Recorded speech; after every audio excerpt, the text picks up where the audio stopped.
to 1,400 people a day were dying from COVID. And everyone was freaking out. Like, it was a lot. That's a lot of people per day to be dying of something. Everyone was freaking out. The government was like, this is crazy, like lockdowns. We need to deal with this. But what I think is so fucking interesting is that's how many people a day are dying from heart disease, and the government isn't saying shit. A day. Amen. And it's been going on. It's not just like COVID. That was like a peak for a couple months here, a couple months there. This has been going on for years. It's like 100 people a day are dying from heart disease, a fucking day. And you don't see anyone in our government even batting an eye about this. Hey guys, I am absolutely stoked about this episode we are all about to experience.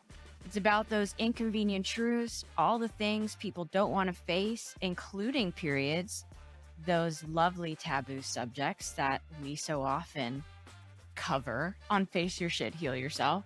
And it really goes back to my experience with endo, realizing that all healing starts with getting real, starts with being authentic and facing our truth, facing ourselves, honoring our body. And it's ultimately because of that willingness that we find our freedom and that we find and claim ourselves. But the question is, how do you know what's fact or fiction in health? How do you begin healing the root cause of painful periods versus symptom treating within the pharma business model? That is exactly what we're talking about today on this very special Period Liberation Protocol episode. But before we do that, I would love for you guys to share this show by rating it on Apple or Spotify. I'm hosting this show because after unraveling all of the medical lies I had been told about endometriosis and facing my own shit, I educated myself and I was able to heal myself. Whether it's endo or any other painful disorder labeled as chronic, we expose the lesser known solutions and practices that can heal your mind, body, and your spirit. And of course, I made and I continue to make an ongoing art series about this whole experience titled Every Phase, powerfully illustrating how I healed myself living by the phases of the female cycle and Freudian rhythm clock. You can follow the series by subscribing at meredithochoa.com. Even though I was lied to for years by doctors promoting Big Pharma, I was able to find experts and practices who helped me achieve what I thought would be impossible. That is why I created this show, and this show introduces those people and practices to you.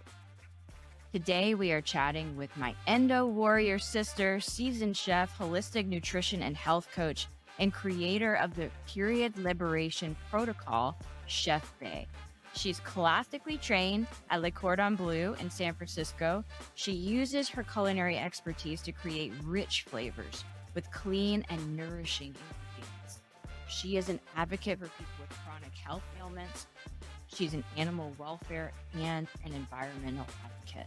Her own plant-based journey started with her desire to heal her own chronic pain from an 18-year battle with endometriosis after exhausting all other options.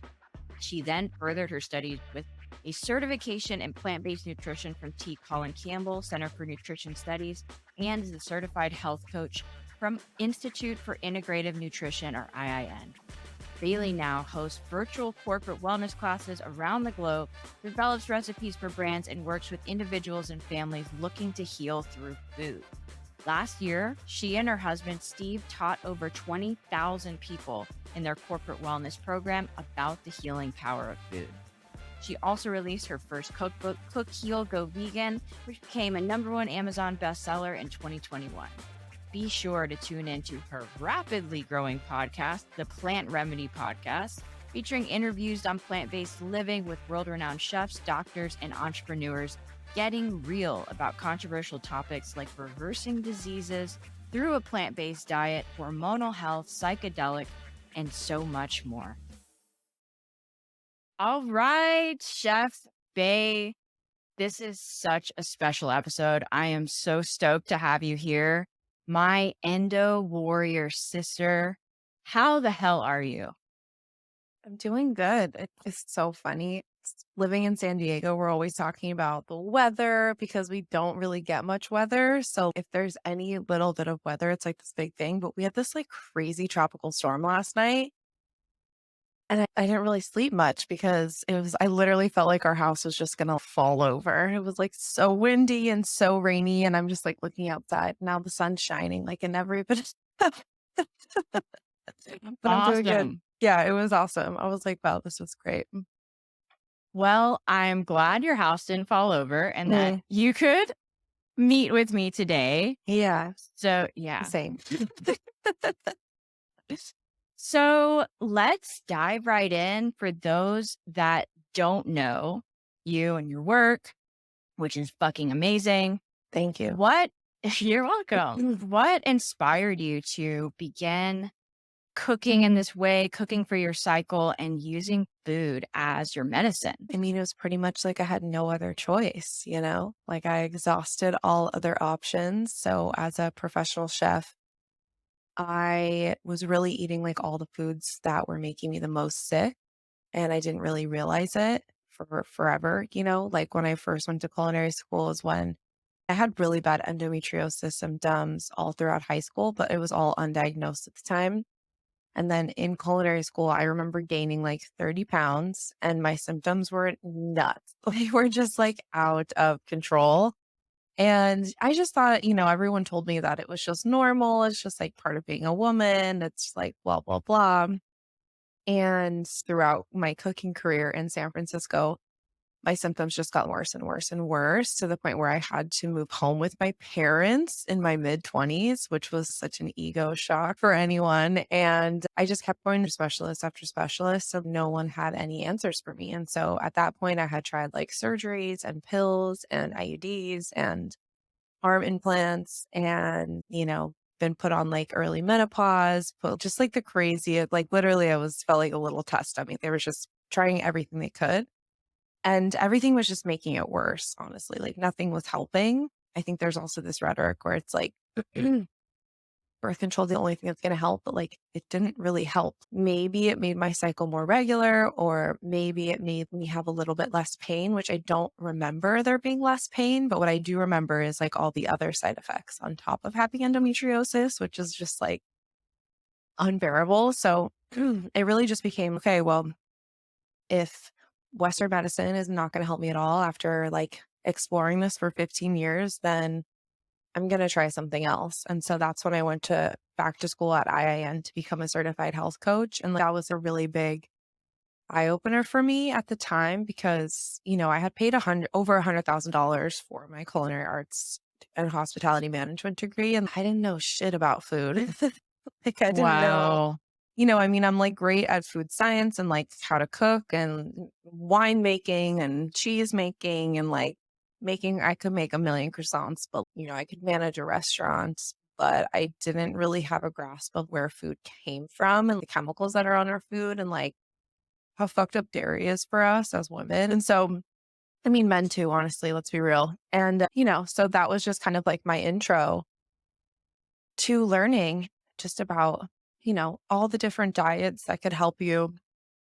I was still in a very exploratory time at that point. So I was trying like, my biggest goal at that point was like to get rid of all refined sugar, to get rid of heavily processed oils like canola oil and palm oil, and to go gluten free. That was my big thing was like, oh, I'm going to be gluten free and I'm going to be healthy and eating as many whole foods as I can. But I was still eating like lots of dairy and meat. And then eventually, as everyone knows now, I'm like a hardcore vegan. But that, came over time with lots of learning and education. And yeah, just realizing that, we're just being fucking lied to all the time. And just realizing that Yeah. it's up to us to unlearn and relearn how to fuel our bodies with actual food because a lot of what's on the shelves isn't even food. So I think I answered the Yeah. question. Yeah. I mean, it's such a great way to put it. A lot of what's on the shelves isn't even food. And Right. it's maybe going to sustain you, but it's really, just a funnel into the system and into the business of medicine instead of actually healing the root cause. I love what you said about, because I totally relate to being forced to really, like, you Yeah. have no other choice. It's like the silver lining a little bit of endo that it forces you to answer this calling of like, hey, this is some trauma or this is some shit that you have here that you need to face. It is traumatic. So interesting because, we talk about just like all the things that women go through and having endometriosis specifically, but it's also everything that can come with it, like having PCOS, like having fibroids, having infertility. The whole experience of having not just an autoimmune disease, but even having an autoimmune disease is traumatic because no one really knows how to treat you. There are a few doctors who are like becoming much, like very much experts in the field and can really help or talk to them at this point. But, when you're just going off of your own insurance and who's in your network and who's close to where you live, it's traumatic. There's no one there that really A understands what you're going through and B like really has answers for you. And so you end up trying all these things, getting poked and prodded. The amount of intervaginal ultrasounds that I've had done by people who don't know what they're doing and don't know what they're looking for. And it's just a very vulnerable position, like I almost died from my IUD. It caused like massive internal bleeding and my uterus was trying to cramp it through my uterus instead of down the other way because it pinched a nerve or something.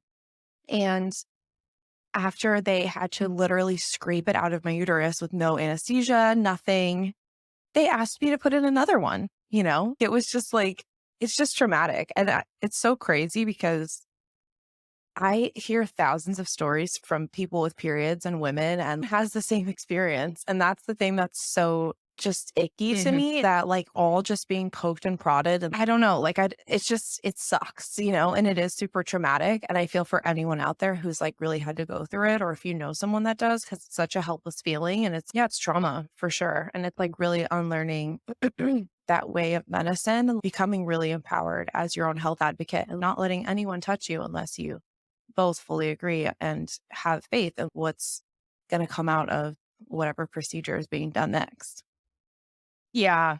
And that is the gift, really, at the end, sovereignty, like your health and taking responsibility. It's just the road there doesn't have to be paved with as much suffering and as much kind of deceit as it is Right. now. So, really, for the women that are out there right now in pain, what would you say was the most significant for you in helping you heal from endo?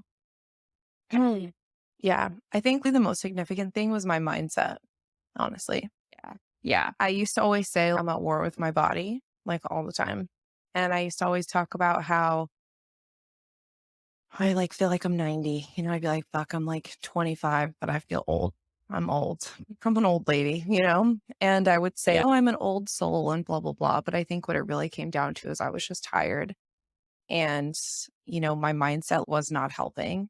And, it's hard to change your mindset too. Like when you feel like shit, when you're in pain, chronic pain is like a really real problem and really hard to just be like, okay, now I'm a positive person. But, changing your mindset as something as simple as saying, I am healing over and over again until you believe it can be super powerful because changing your mindset is also going to give you the courage to educate Mhm. yourself. It's going to give you the courage to maybe ask questions that you wouldn't have asked before.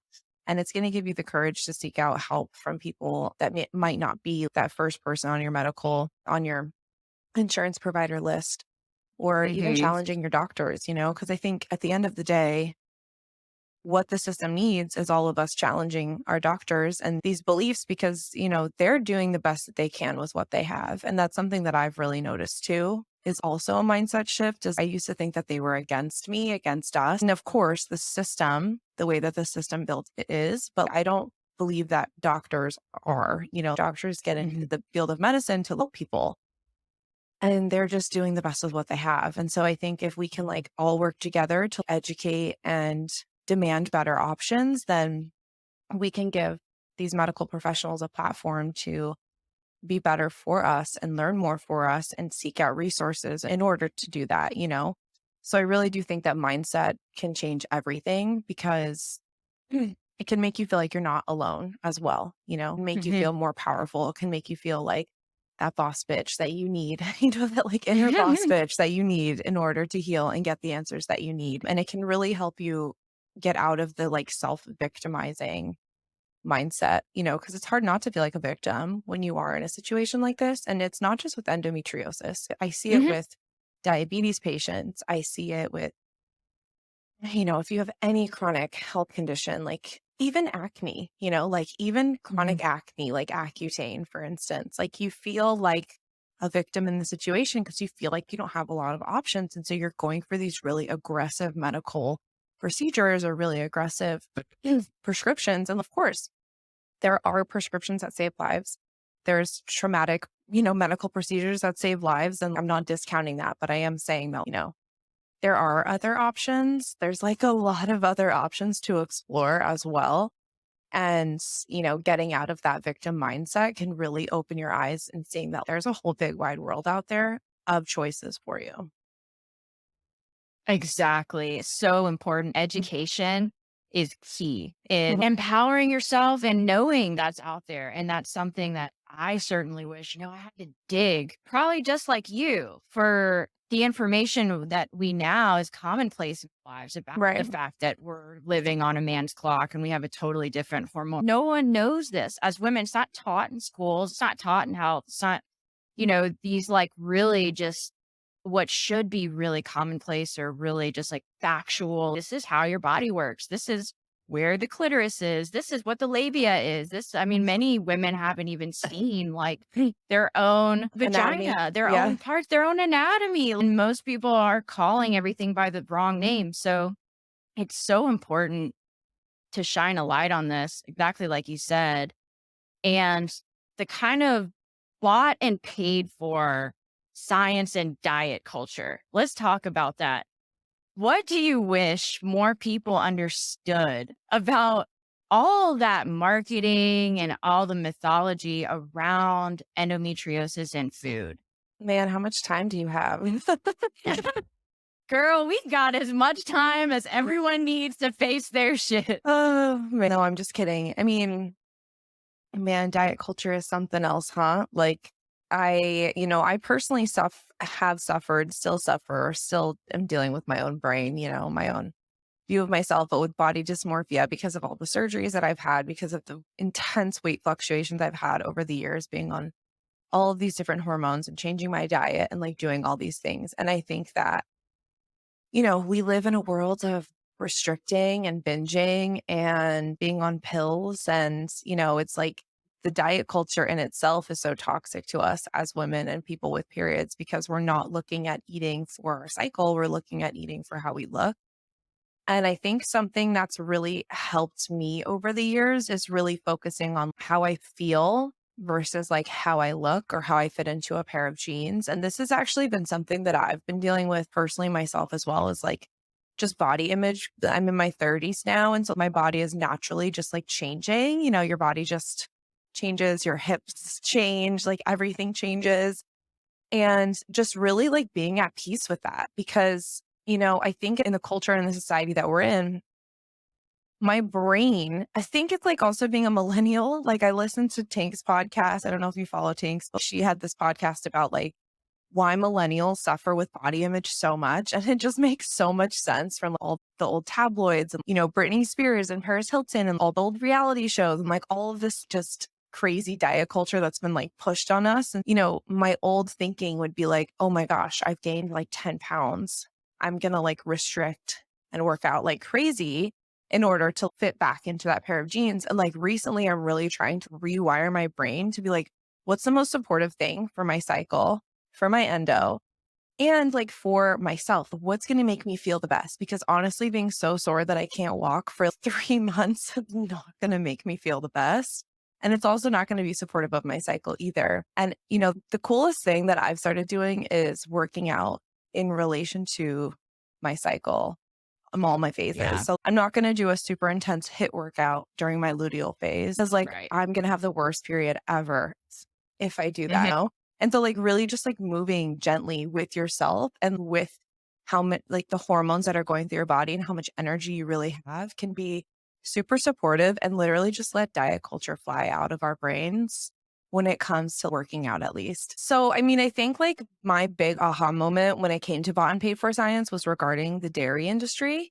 and regarding a Mm. lot of these like keto diets and oh, man, yeah, there's, so I have a breaking up with dairy series on TikTok that I'm turning into something else really amazing. Stay tuned. I can't announce it yet, but stay tuned.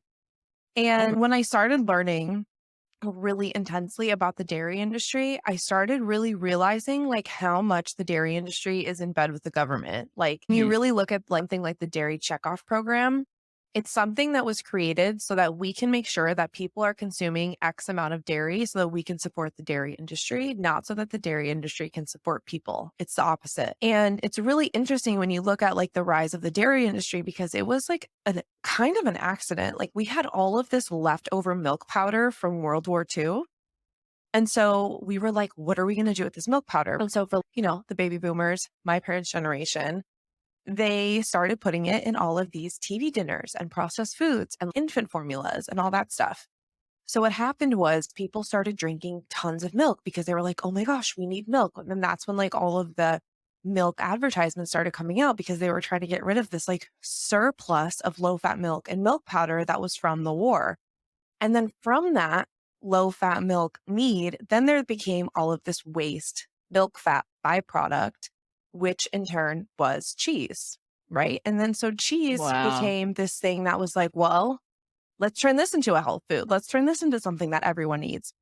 And people started realizing, these scientists started realizing that people get addicted to cheese. Cheese is addicting. Milk is addicting. Like it just physically is addicting. And so it's became this huge push to try to get everyone drinking X amount of milk every single day to the point, and I forget the statistic. God, I wish I had it, but it's like in the hundreds of millions of dollars the dairy industry spends lobbying in the government every single year. Like it's literally insane. I Yeah. even think it might be in the billions. God, I wish I had the statistic right now. But part of that lobbying and part of those hundreds of millions of dollars that go into lobbying goes into bought and paid for science. Because if you Yeah. really think about science, like a scientist that has like an inkling or is inspired to study and research something. So, what could inspire someone to study and research something? Cash, right? Lots of money. So, if a dairy industry is going to be like, hey, we want you to look at, bone density and milk and, nudge, make sure it comes out on top for us so we can say that, Yeah. milk makes your bones strong. And it's just a perfect example of bought and paid for science because when you really look at those studies, if you look at who paid for it, it's usually the Dairy Farmers Association of America or as part of the dairy checkoff program. And so what you're not seeing is like the increased risk of breast cancer, prostate cancer, infertility, triosis, PCOS, all of these things that come with consuming dairy in your diet. And it's just really interesting. And the other part of what I was going to say is like when you look at this lobbying and this paid for science, it affects everything. So it also affects the freaking food pyramid or the my plate or whatever they're doing now, saying that like dairy is a necessary part of a healthy diet. And it's literally not. If you just stopped eating dairy today, not only would you be better off for it, your gut would feel better, your skin would be better, like you would lose weight if you needed to lose weight, like you would feel better, but like you would be fine. It's not like you need dairy to survive. And what the government is pushing is you need this. You need this for a healthy Yeah. diet. It's pushing this rhetoric so that the dairy industry survives. And, God, I forget his name, but there is a doctor who is headlining. It's like the Physicians Committee of America or something like that. And it's him in 2,700. I hope all my numbers are right now. If they're not, I'm sorry. Early. Mhm. He's, in charge of this doctors committee for America or whatever. And there's 2,700 physicians who are basically going to Washington and being like, you need to put dairy off of your dietary nutritional guidelines because even taking out everything that we're talking about when it comes to endo, PCOS, infertility, all that stuff, if you look at like the heart disease, like it is in heart disease and diabetes, like it is an epidemic. It is so freaking crazy how many people are suffering and sick with heart disease and type 2 diabetes specifically when we have these dietary recommendations that come from a funded source. People are obviously super confused on what they should be eating because they have trust in the government. They have faith in the fact that, okay, well, obviously our government is going to like, if Michelle Obama is over here saying, this is the plate, like you should be eating this and it's okay. Yeah, let's do it. Like, I totally believe this. People aren't really like digging as deep as I'm digging to be like, well, who's paying for this? Like, why is this on here? And just back to heart disease, like when we were looking at, I found this to be so interesting when we went through COVID, right? When it was peak COVID times, I think it was something around, again, my numbers, but like around 13 to 1400 people a day were dying from COVID. And everyone was freaking out. Like it was a lot. That's a lot of people per day to be dying of something. Everyone was freaking out. The government was like, this is crazy, like lockdowns, we need vaccines. We need to deal with this. But what I think is so fucking interesting is that's how many people a day are dying from heart disease. And the government isn't saying shit a day. And Amen. it's been going on. It's not just like COVID. That was like a peak for a couple months here, a couple months there. This has been going on for years. It's like 100 people a day are dying from heart disease, a fucking day. And you don't see anyone in our government even batting an eye about this. One was talking about the deaths of the pandemic.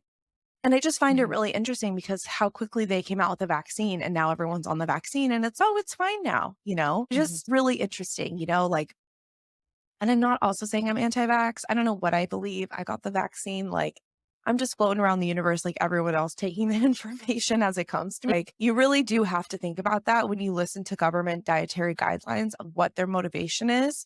And per that point, when you're looking on Instagram and you're following people who are like super into the carnivore diet, super into people love reasons to do things that are bad for them. So like they're going to find supporting science or supporting studies or supporting videos that go along with like why this, makes sense. Like the amount of arguments I get into, not arguments, but discussions I get into people who say that tofu causes breast cancer. I'm just like, you guys, it is a different kind of estrogen. Whoever is telling you this is literally just trying to fearmonger you for some fucking bizarre reason. I feel like tofu is like the least of everyone's problems right now, But you really have to look at like why this person's speaking the way that they are.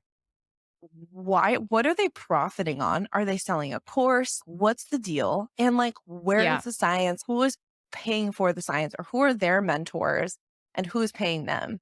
And I think, the thing that's really interesting is people talk about vegan propaganda. It's not really a thing, like I think the whole plant-based movement came about because people started reading unbiased research and realizing like, hey, like eating way more fiber is actually so much better for you. Getting rid of saturated fat and cholesterol is so much better for you. Hey, all the chemicals and like pharmaceuticals that are in meat and dairy is actually like really harmful to your health as a woman. There's a lot of things that are coming off of this unbiased research, which is why I got to where I am today, because when I first, back to your first question, when I first started doing all of this deep diving for myself, I was like, well, all of this research is funded. Even when I was at school, and I was looking at like the paleo diet and I was looking at eating goat's milk cheese instead of, dairy cheese, which I was doing for a long time. But who's funding the research? Even I get into arguments with dietitians on the internet because they're always mad at, they're always mad. But I'm like, who funded your schooling? Like your schooling is part of big pharma. So you also have to think about who's funding that. And I've had some really great, I'm not like hating on dietitians at all. I have friends who are dietitians, but I'm just saying we have to be able to take a step back and look at things, differently. And do I think that the whole world should be vegan? I mean, yeah. Do I think it's possible? No. But I do think like it's hard to argue with the fact that eating mostly plants is bad for you. Correct. And really thinking for yourself and deciding for yourself, but based on facts. And facts don't have feelings. Facts don't have the marketing and the fluff. Lies need people to believe in them to exist. The truth doesn't need anything. And so these facts about health don't need the marketing. They don't need commercials. They don't need like someone promoting them. It's just they're always going to be that way. And when you do it, you'll feel it. And so I think that I love, love, love everything you said. And it's really just, especially going back to your body and diet culture and eating, like, how do you feel? How do you feel when you're eating this? Are you feeling like you're a prisoner in your own body? Are you feeling inflamed? Are you feeling like trapped and this isn't you? That's a sign. It doesn't Mhm. matter. It's like listening and tuning into what am I eating and how am I feeling? I love that you said that. And I also think, I want to say getting away from labels too, because I know that like the label of veganism can be super overwhelming to some people. And I know like vegans in general can just be really harsh on the internet. So like I understand why people have some sort of feeling about veganism. And I think it's more about what you're filling your plate with. So even this is what I tell my clients all the time. It's even if you still want to eat meat or you like want to have a little bit of dairy, like think of it as a condiment. Start by putting like an abundance of fruits, vegetables, grains, nuts, legumes on your plate and then having a little bit of meat and a little bit of dairy. Or really focus on eliminating processed foods first or really focusing on eliminating sugar or eliminating like refined sugar or eliminating, there's steps that you can take that's going to make you feel so much better. And that's honestly going to have an impact as well on yourself, on the environment, on the world around you. You don't have to go all the way vegan. You could try having 3 plant-based meals a week by getting rid of refined sugar. It's not really an all or nothing, but it's like really about taking that next step. It's really going to help you open up your mind into what the step after that could be for you. And I think that's the most important thing to remember because it can be so overwhelming when you first get started. I mean, it was for me. I'm sure it is Hmm. for everyone. And so it's just about taking that first step. And maybe your diet's not going to look 100% vegan or it's not going to look like what I'm eating or what you're eating. But if Hmm. you can, again, go with what feels really good for you and go in a way that like practices ethics and practices, just mindfulness about what you're eating, then overall we're going to have a much better food system if all of us were able to think like this, even if everyone's not totally vegan or not totally plant-based or hasn't fully given up dairy. Then we can really start with being mindful and like putting in like little bits of efforts, like one meal at a time, one foot at a time. Like I really think like, we can make like really radical, amazing change.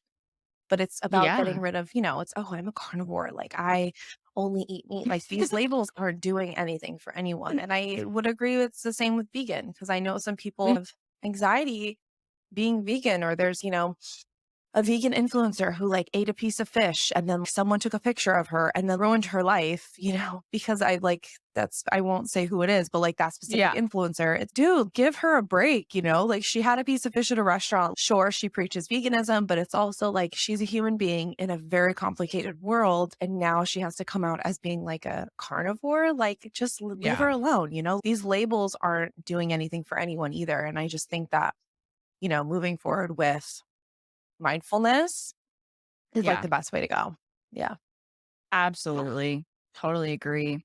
So Mhm. speaking of those steps that you Mhm. were talking about, I'm really curious about your period liberation protocol. And Yeah. I'd love for you to share also about your work with Elix too. Yeah, totally. I became friends with Lulu and Nicole was like her co-founder. She doesn't work for Elix anymore, but when they were called Period Pain Free and they were like just starting out and they were testing all the things, it was like 3 or 4 years ago. And I was like, yeah, sign me up. Let's go. I think this was like right before I had my last surgery.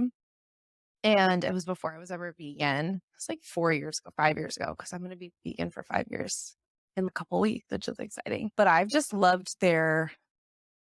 absolutely loved their approach to women's wellness and people who with periods. Like they're just so inclusive. And, Lulu just hosted the first ever clinical trial for a natural remedy for menstrual pains and it went really well for her, and, like, she had amazing results from it, and it's just so cool to say that Elix is clinically tested, which is so just, like, something that does not happen in the natural supplements world, and so I'm super excited for her, and I've been working with them for a long time.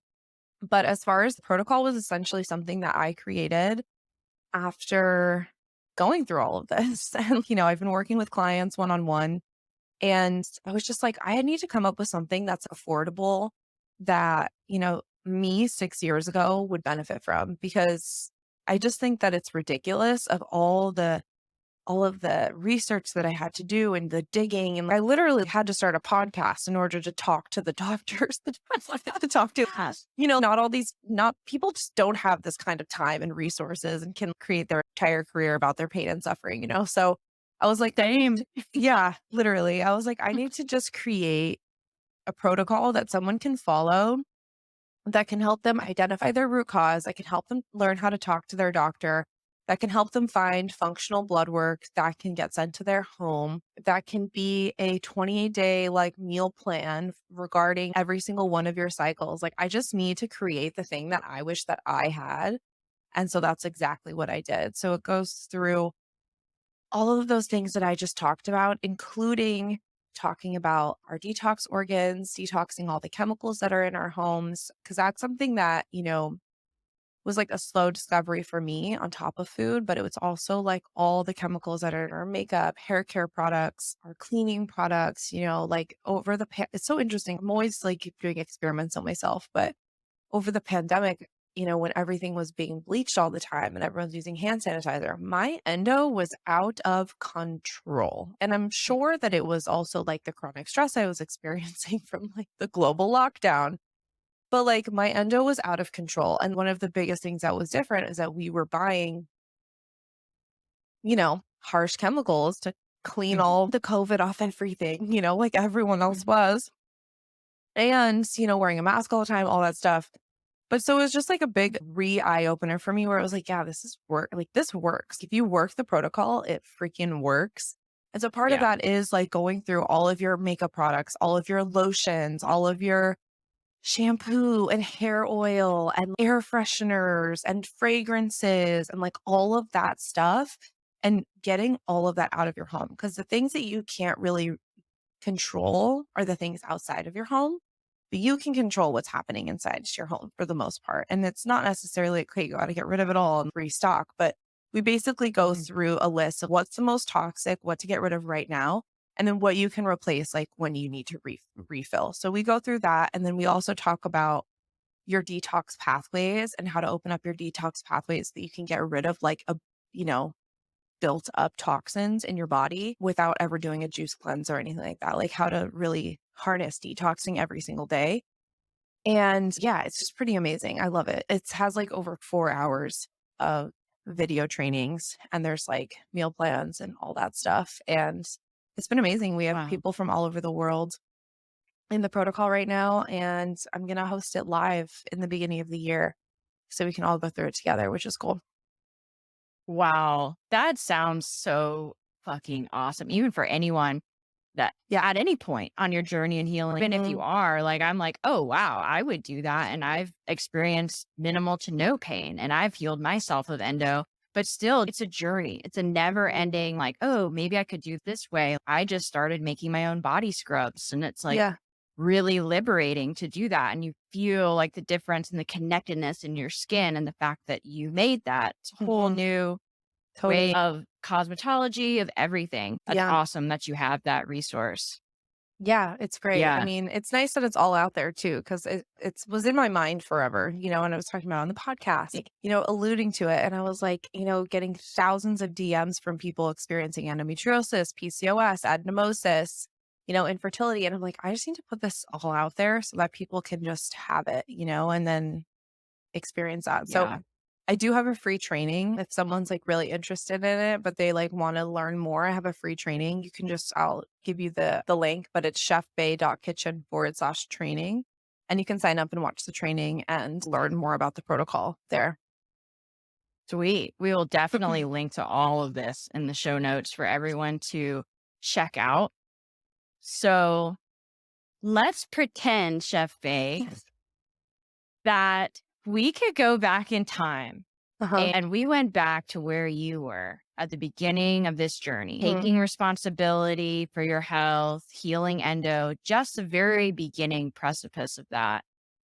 What would your advice be to that person that is just considering, that's just right there at the beginning of this?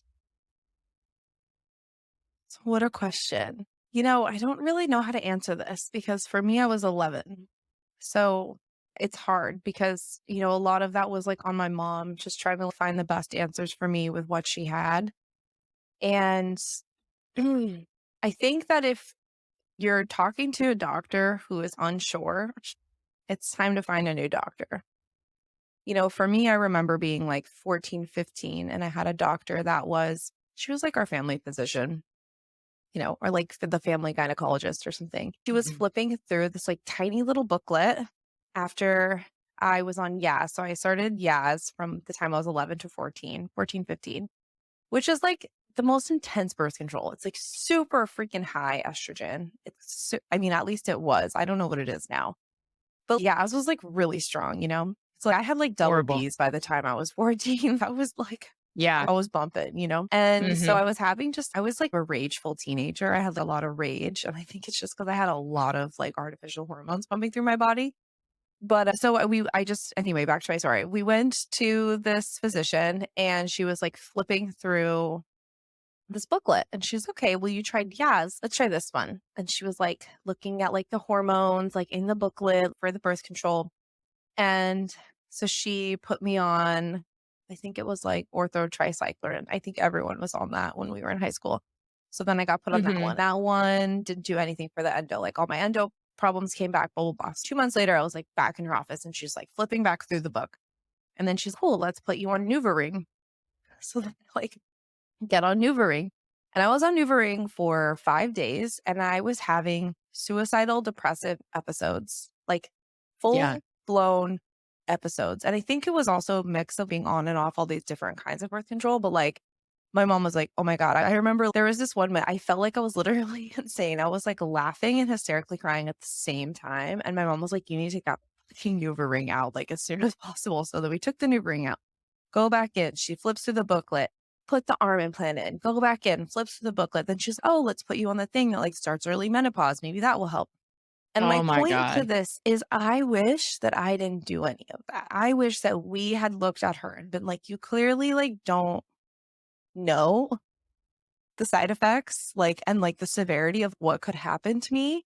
Like thinking also about like blood clots and, teenage suicide, like all of these things that are very prevalent that could have easily happened to me with the mindset that I was in. And I wish that, I think my advice would be just that. If you're talking to a doctor that doesn't really seem like they really know and have a lot of confidence in your treatment plan, it's just time to find someone else. Like, it would have saved me like a lot of grief. And who knows how much risk switching that many birth controls had on me for later in life, for like cancer or menopause or like any of that stuff. So yeah, I think that's my biggest advice is to switch and have a lot of confidence in your medical team. And if you don't have confidence in your medical team, try to find like a naturopathic doctor or a functional medicine doctor, or even a Chinese medicine doctor. Go alternative routes here, try to do where you can to find someone Mhm. that does have confidence in your healing plan, because that is something I still never found for me. That's why I took the reins on myself. I have gone to so many specialists. I mean, and I think like for me, it was also a bad thing because I was like, I got to that point and I was like, okay, let me just like pretty much interview doctor after doctor. And no one had answers. So that's my biggest advice, is to make sure that you do have faith and trust in your medical team and don't make massive life altering decisions unless you have the most trust and confidence in your doctor, because that shit is permanent. Like can't It undo certain is. things.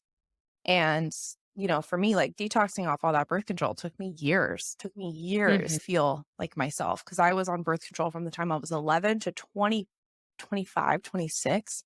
It's a long fucking time, you know, on Yeah. top of surgeries, on top of being put into early menopause, on top of everything. So it's like, you just want to make sure that you have faith in your medical team. And if you don't know, then do the research Yeah. yourself and ask other people who've been in the same situation. I mean, especially these days, it's so much easier to access information than it was back then. And really be your own health advocate, because it's really the only way you're going to feel better. It's the only way you're going to get answers.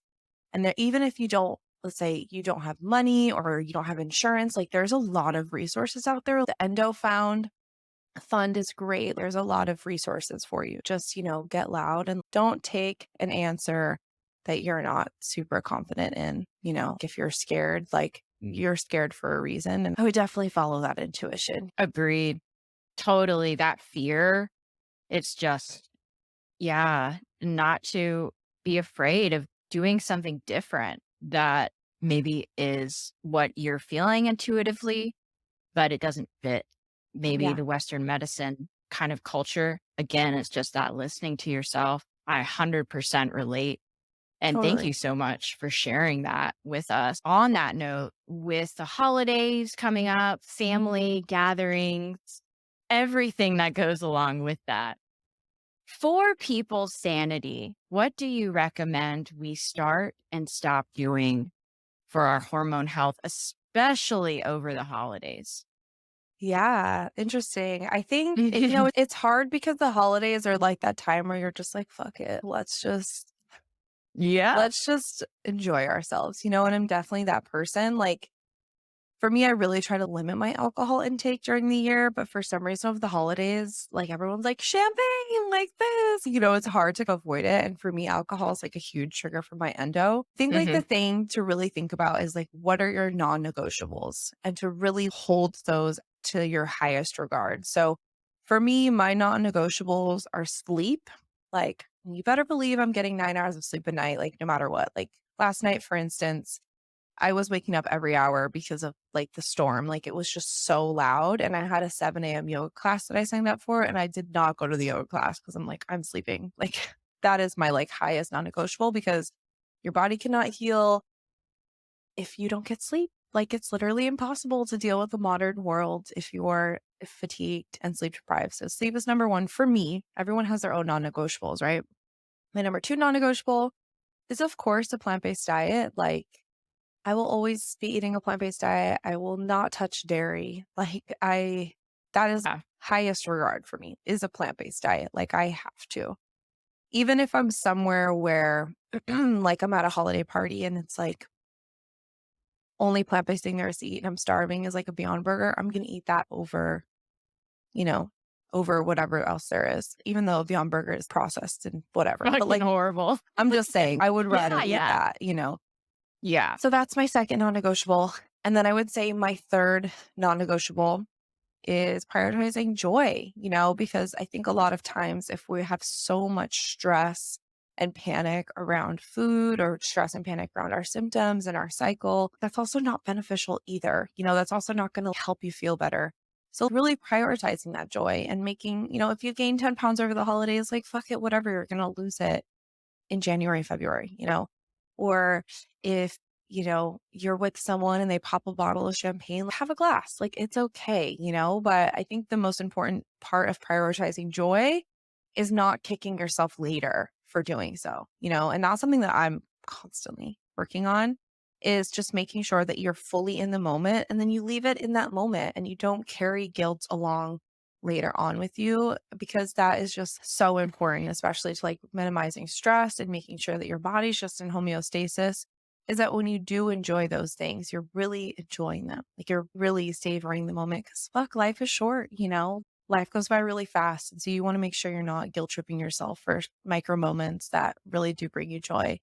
And then finally, I would say like find movement. Like it's important. So I just got a walking pad for underneath my desk, which I love to walk on. So, like on average, if I'm having a day outside the kitchen, I'll walk 6 miles while I'm working on my computer. And it just happens when I'm not even thinking about it, where I try to go to yoga a couple times a week or walk the dogs or whatever.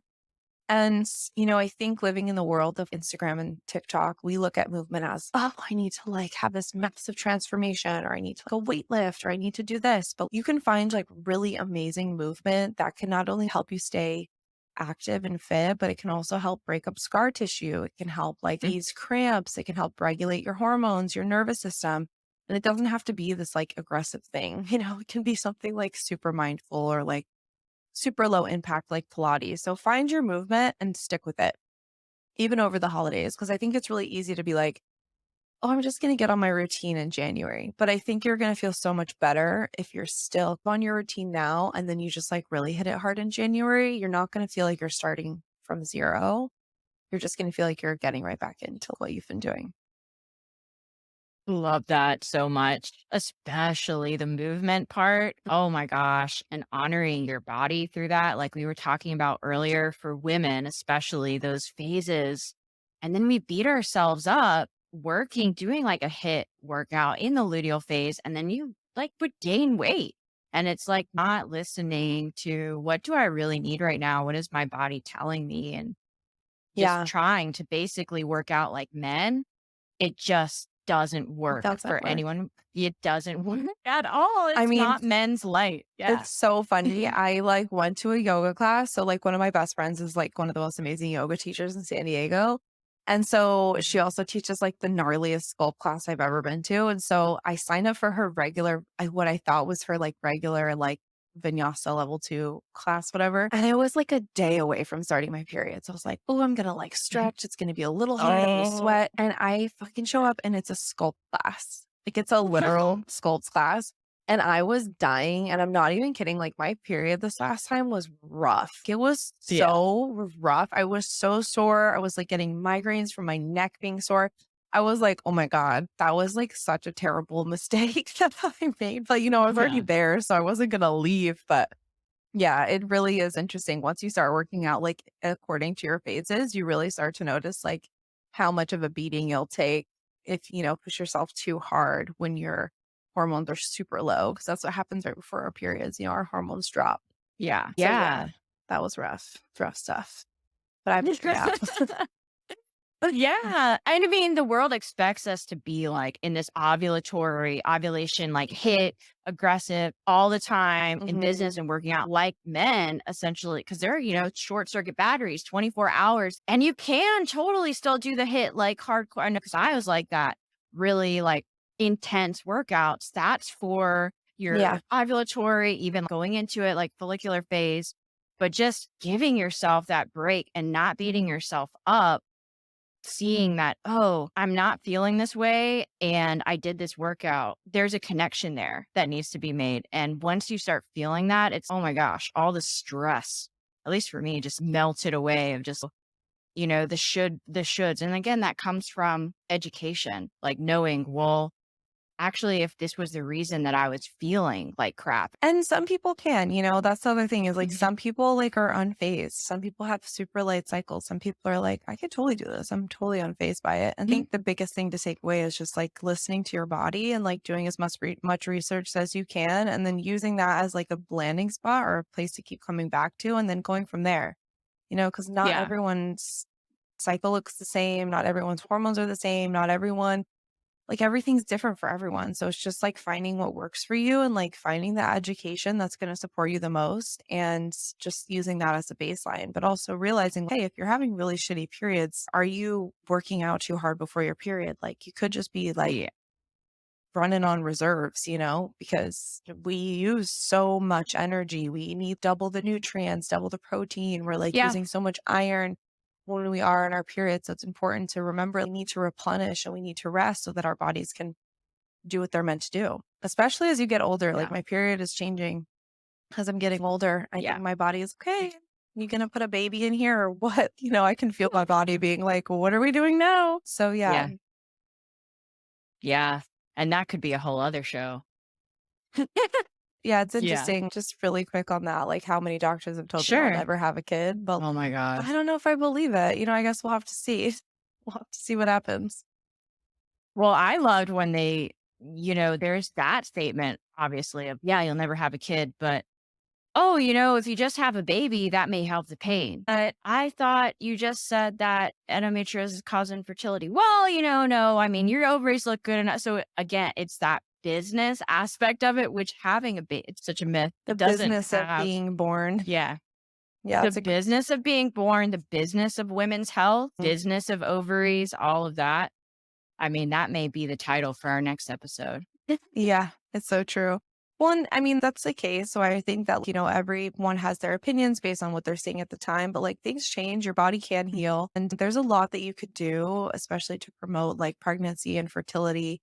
And that's something that like I've been working on. I'm not sure if if we're going to have kids, we literally might, but it's also, I'm just like supporting my body so that if we do decide, it's not totally off the table because I just like, I don't know if I believe anyone when it comes to anything anymore. Right. They've been telling me this since I was a kid, but I'm also open to the idea that maybe things have changed because my symptoms have changed. I've totally managed the disease. So it's like, why wouldn't that change too? I think it just depends on your mindset and like what you really want. And of course, sometimes no matter how hard you think or try, like it still doesn't happen for you or you have miscarriages. And I know there's so many people who go through that, but I think there's no harm in trying and believing that it can happen and it's going from there.